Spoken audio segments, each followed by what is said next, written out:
1980 चा काळ. उत्तर पुणे जिल्ह्यातील उंब्रज हे पुनर्वसित गाव. येडगाव धरणानंतर नवीन पद्धतीने वसलेले, आखीव रेखीव आणि नीटनेटके. गावात प्रवेश करताच लागते डाव्या हाताला ग्रामपंचायत आणि एसटी बस स्थानक. पुढे गावाचे ग्रामदैवत श्री महालक्ष्मी मंदिर. महालक्ष्मी मंदिरासमोर विस्तीर्ण पटांगण, मागे मुलांची मराठी शाळा, जीवन शिक्षण मंदिर आणि त्यासमोर मुलींची कन्या शाळा. मराठी शाळा ओलांडून पुढे गेलो की नजरेत भरते ती श्री महालक्ष्मी विद्यालयाची देखणी इमारत, जिथे हजारो विद्यार्थी गणवेशात धावपळ करत शिकत असतात आणि ध्वजारोहणाचा उत्साह भरतो.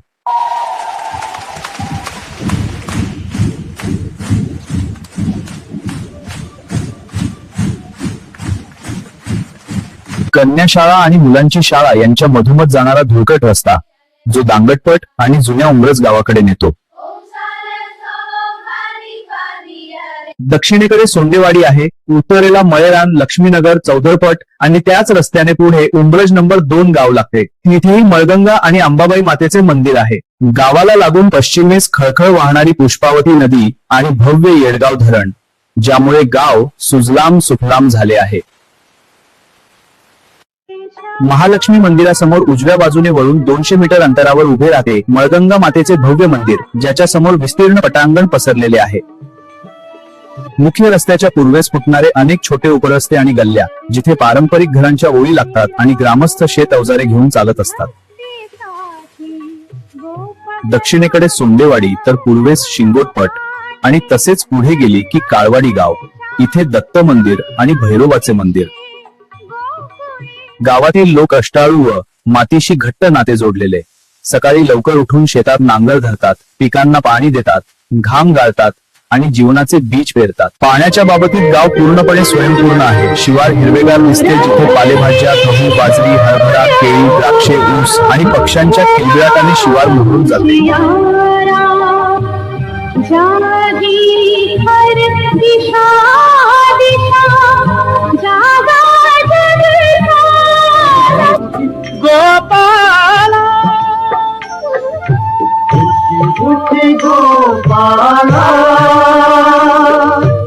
गाव तसे धार्मिक वृत्तीचे.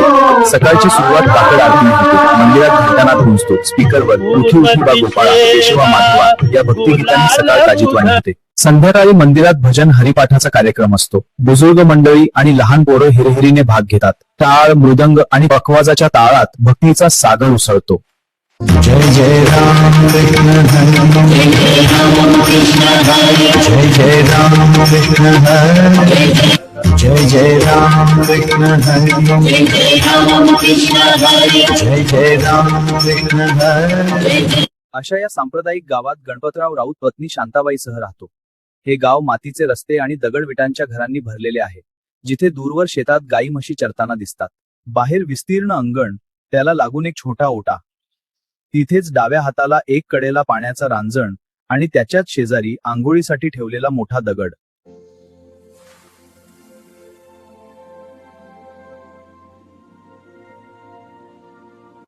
या दाम्पत्याला 4 मुले, 2 मोठ्या मुली छाया व आशा आणि 2 लहान मुले सोमनाथ आणि रामनाथ. गणपतराव घराबाहेर अंगणात लिंबाच्या झाडाखाली नेटावर बसून लोकांचे कुळनांगर बनवून देतात.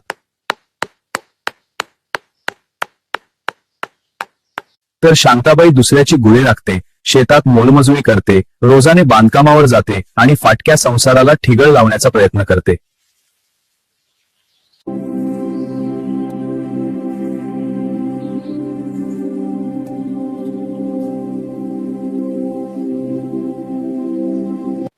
तो लय लोड नको घेऊ, त्रास होईल.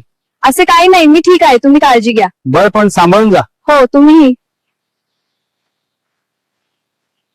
गणपतराव यांना अधूनमधून दम्याचा त्रास व्हायचा.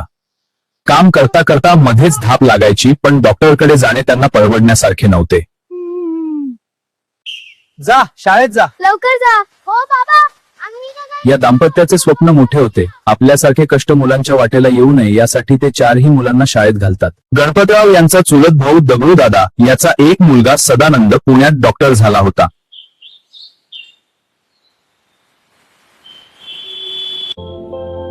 Hello, I'm Dr. Sadan Raut. It's a pleasure to meet you. I am here to provide the best care. काका कसं वाटतंय आता? श्वास घ्या हळूच. बरे वाटतंय आता डॉक्टर साहेब? घरी जाऊन आराम करा आता. शांते, त्या इंदुबाईचा पोरगा बबू अण्णा मोठा डॉक्टर झालाय. पुण्यात ससून हॉस्पिटलला आहे तो आता. पोराने नाव काढलं आई बापाचं. हो गणपत, खरंच खूप आनंदाची गोष्ट आहे. आपलाही एखादे मूळ होईल का डॉक्टर? का नाही होणार? आपण खूप कष्ट करू आणि त्यांना मोठं करू. पोटाला चिमटा घेत शांताबाई आणि गणपतराव कुटुंब चालवतात. ते दोघेही अथक परिश्रम करत आहेत. जीवनाची गाडी हळूहळू पुढे सरकते आहे. दिवसामागून दिवस जात आहेत. येणारा प्रत्येक दिवस कसोटी पाहणारा आहे, पण शांताबाई आणि गणपतराव हार मानत नाहीत. त्यांची मेहनत आणि जिद्द कधीच थांबली नाही. मुलं मोठी होऊ लागतात. घरात हसणं खिदळणं वाढतं. जीवनाची गती वेगवान होते, पण कुटुंबाची जबाबदारीही वाढते. खेळा पोरा, आपण जपू. हो, लक्ष ठेवा. पण नियतीच्या मनात काहीतरी वेगळेच असते.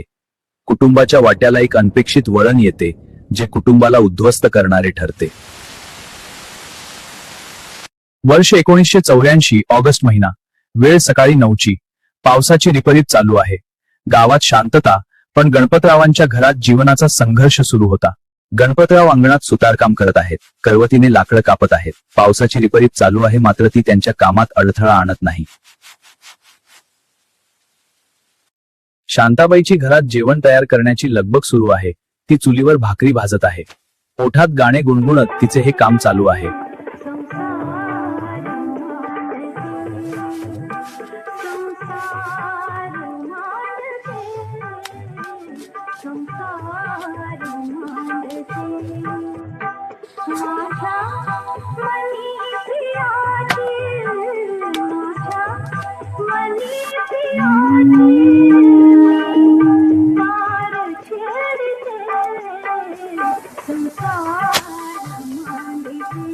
मुले शाळेत जायचे म्हणून जेवण करत आहेत. हसत खिदळत शेणाने सारवलेल्या भुईवर बसून चहा चपाती खात आहेत. सकाळची तयारी, पण पावसात शाळा बुडण्याची धास्ती. अजून गेरे, पाऊस वाढतोय. हो, हा चपाती चांगली आहे, पण पाऊस जास्त असेल तर शाळा बुडेल का? अचानक तिला बाहेरून गणपतरावांच्या ओरडण्याचा आवाज येतो. शांताबाईच्या काळजाचा ठोका चुकतो. चुलीवरचं काम सोडून ती धावत अंगणाकडे पडते. गणपतराव खाली कोसळतात. शांताबाई धावत जवळ येते. भीतीने तिचा थरकाप होतो आहे. का हो, काही त्रास होतोय का? चला आपण पुढे डॉक्टरकडे जाऊ, बरे वाटेल तुम्हाला. नको, खूप उशीर झाला आहे. त्याचा आता उपयोग. असं म्हणू नका. धीर धरा. वाक्य अर्धवट बोलून गणपतराव प्राण सोडतात. हृदयविकाराच्या तीव्र धक्क्याने त्यांचा मृत्यू होतो. शांताबाई धक्क्याने निशब्द होते.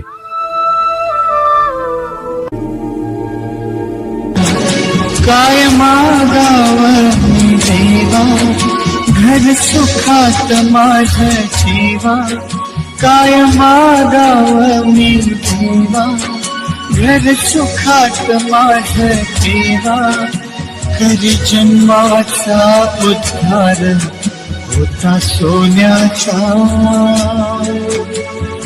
संसार. आपल्या पश्चात 4 मुले मागे ठेवून गणपतराव अनंताच्या प्रवासाला निघून गेले.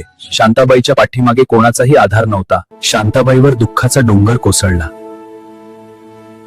पतिनिधनाचे दुःख करायला सवड नव्हती. मुलांचे भविष्य तिला खुणावत होते. श्रृंखला पायात माझ्या, मी गतीचे गीत गाईन, दुःख उधळण्यास आता आसवांना वेळ नाही. या बाबा आमटे यांच्या ओळींप्रमाणे ती अधिक जोमाने कामाला लागली. आता तिचा दिवस पहाटे 3ला उगवायचा, रात्री 12 वाजता संपायचा. मोलमजुरी करायचीच, पण आता जास्तीची कामे करू लागली. दुःख विसरून मुलांसाठी झटत राहिली. कुरड्या, शेवया, पापड्या करणे, शेणाच्या गोळ्या थापणे, गुळे राखणे, अशी जास्तीची कामे ती करू लागली. दिवसभर न थकता न थांबता मुलांचे उज्ज्वल भविष्य डोळ्यासमोर ठेवून मुलेही अभ्यास सांभाळून मदत करायचे. सुट्टीच्या दिवशी कामावर जायचे. आशा आणि छाया दांगट पट जुन्या गावात जाऊन शेण गोळा करणे, लोकांची धुणी भांडी करणे अशी कामे करायचे. चल लवकर, उशीर झाला तर आई मारेल आपल्याला. हो ग, आणि गणिताचा गृहपाठ पण राहिला आहे माझा. मग पटकन चाल, उशीर होईल. हो चल. लहानगे सोमनाथ आणि रामनाथ सुट्टीच्या दिवशी गवंड्याच्या हाताखाली दगडविटा वाहणे, केळीचे लंगर नेणे, द्राक्ष तोडणे, उसाच्या चरी करणे, झाडांना पाणी घालणं ही कामे करून आईला हातभार लावायचे. दिवाळीत शाळेला 15 दिवस सुट्टी. बाकी मुले फटाके उडत असताना ही 4 भावंड मात्र शेतात वाट्याने भुईमुगाच्या शेंगा तोडायला. वर्षभर पुरेल एवढे शेंगदाणे जमा व्हायचे. उन्हाळ्यात शाळेला 1.5 महिना सुट्टी असायची. छाया व आशा आईला पापड शेव्या बनवून द्यायच्या तर मुले बांधकामावर मजुरी करायचे आणि आलेल्या मजुरीच्या पैशांतून वह्या पुस्तकांचा खर्च भागवायचे.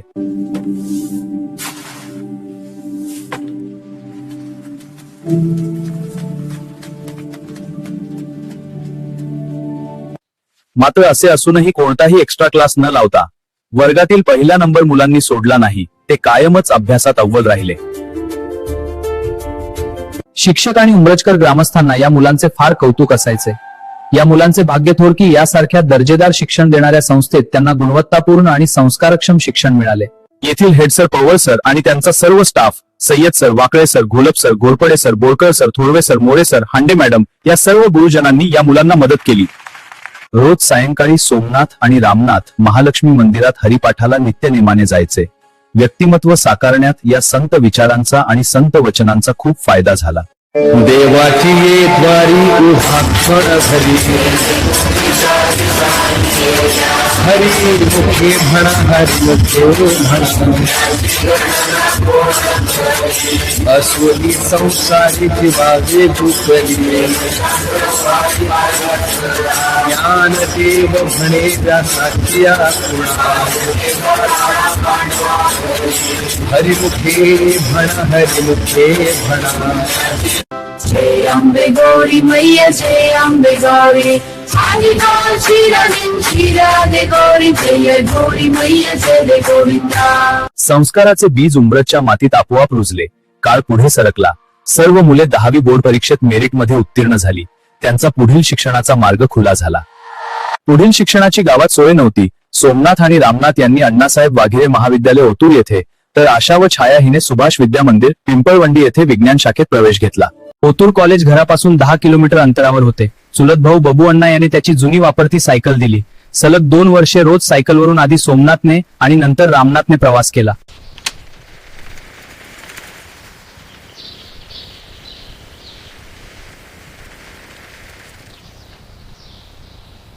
गुरे राखतानाही सोमनाथचा अभ्यास चालू असायचा. शेतात म्हशी चरायला नेताना तिच्या पाठीवर केमिस्ट्रीचे फॉर्म्युले, फिजिक्स इक्वेशन सोडवणे ही नित्याचीच बाब होती. ओतूर कॉलेजमधील प्राध्यापक राजमाने, प्राध्यापक काळे, प्राध्यापक नायकोडी दाम्पत्य आणि प्राध्यापक रोकडे या सर्वांनी मुलांना कायमच प्रोत्साहन दिले आणि शिक्षणात मदत केली. पिंपळवंडी येथील प्राध्यापक बोराडे सर आणि कापसे सर यांनी कर्तव्याच्या पलीकडे जाऊन छाया आणि आशा हिला मदत केली. अनेकदा या विद्यार्थिनींना एसटी पाससाठी, परीक्षा फीसाठी त्यांनी स्वतःच्या खिशातून पैसे देत त्यांच्या शिक्षणाला मजबूत आधार दिला. Thank you sir. Your welcome. Study hard.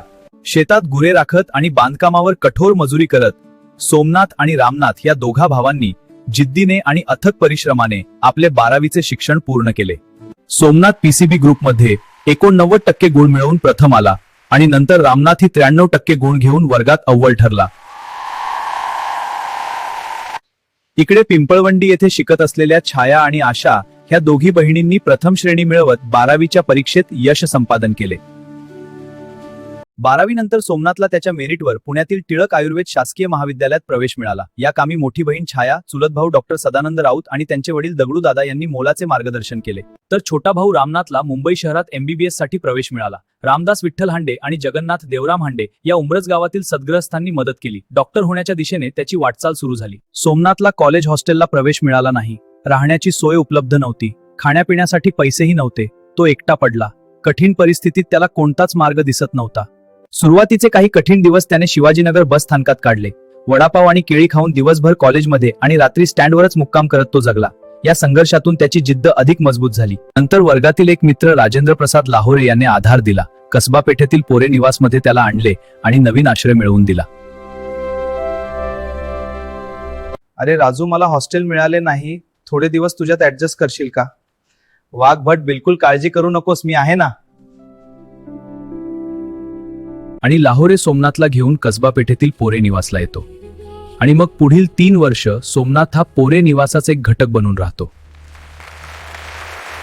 तिथे रवी सावंत, लाहोरे, संजय, मनोज आणि राहुल या मित्रांनी स्वतःच्या टिफिन मधील जेवण दिले, पुस्तके आणि अभ्यास साहित्यही दिले.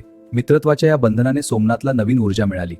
सोमनाथ, घे माझं टिफिन. हो, आणि माझं पण. धन्यवाद मित्रांनो. मस्त दिसतंय. ही घे ग्रेज अॅनाटॉमी. तू नक्कीच करशील. एक टीम आहोत आपण. तिथे पदवीच्या शेवटच्या वर्षात असताना त्याने एका खासगी मनोरुग्णालयात हाऊसमन म्हणून काम स्वीकारले. रुग्णांची सेवा करत आणि रात्र जागत स्वतःच्या मेहनतीने त्याने शिक्षणाला पाठबळ दिले. रामनाथनेही आपल्याच कॉलेज लायब्ररीत पार्ट टाइम काम करत अभ्यास केला आणि अत्यंत प्रतिकूल परिस्थितीत मोठ्या कष्टाने आणि जिद्दीने विशेष गुणवत्तेसह MBBS पदवी प्राप्त केली. पुढे पुण्याच्या BJ मेडिकल कॉलेजमधून मेडिसिन विभाग प्रमुख डॉक्टर दिलीप कदम, डॉक्टर पद्माकर पंडित यांचा गायडन्स घेऊन प्रथम श्रेणीत MD मेडिसिन ही उच्च पदवी प्राप्त करत आपल्या करिअरला नवीन उंची दिली. दरम्यान मोठी मुलगी छाया हिने पुण्याच्या ससून रुग्णालयातून GNM नर्सिंग डिग्री प्राप्त करत रुग्णसेवेच्या क्षेत्रात पाऊल टाकले. छाया मग आता बरं वाटतंय. तर दुसरी मुलगी आशा हिला लग्नाचे स्थळ आले. मुलगा शिक्षक असल्याने तिने होकार दिला. तिचा पारंपरिक रीतिरिवाजाने विवाह झाला. तिच्या जीवनात नवीन टप्पा सुरू झाला. इकडे पुण्यात सोमनाथ रात्री हॉस्पिटलला नाईट ड्युटी करून दिवसा कॉलेज करायचा. हॉस्पिटल ते कॉलेज हे 15 किलोमीटरचे अंतर, रोजचा 30 किलोमीटरचा प्रवास.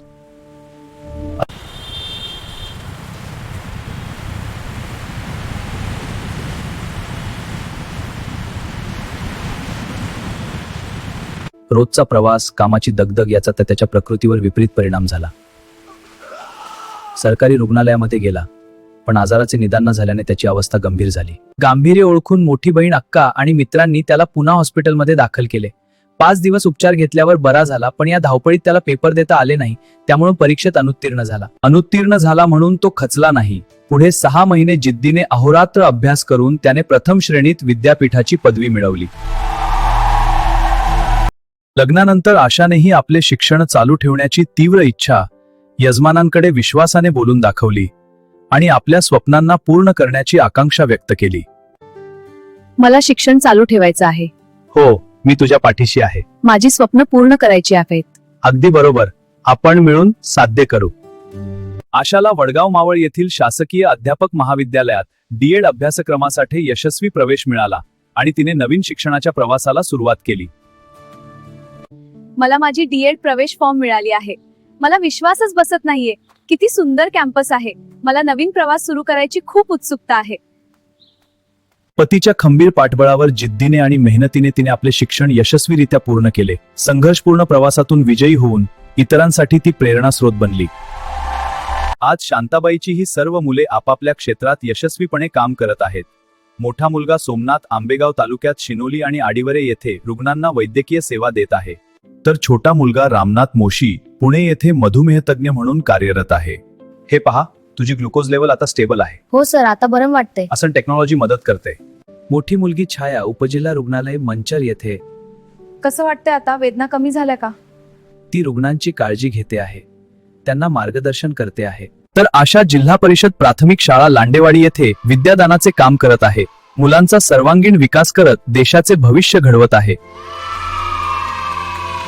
शांताबाई आता 85 वर्षांच्या असून तिची सर्व मुले आयुष्यात स्थिर झाली आहेत आणि तिची काळजी घेत आहेत. आपली मुले यशाची एक एक पायरी चढून जात असताना पाहताना या माऊलीला आपले आयुष्य कृतार्थ झाल्याचे समाधान आहे.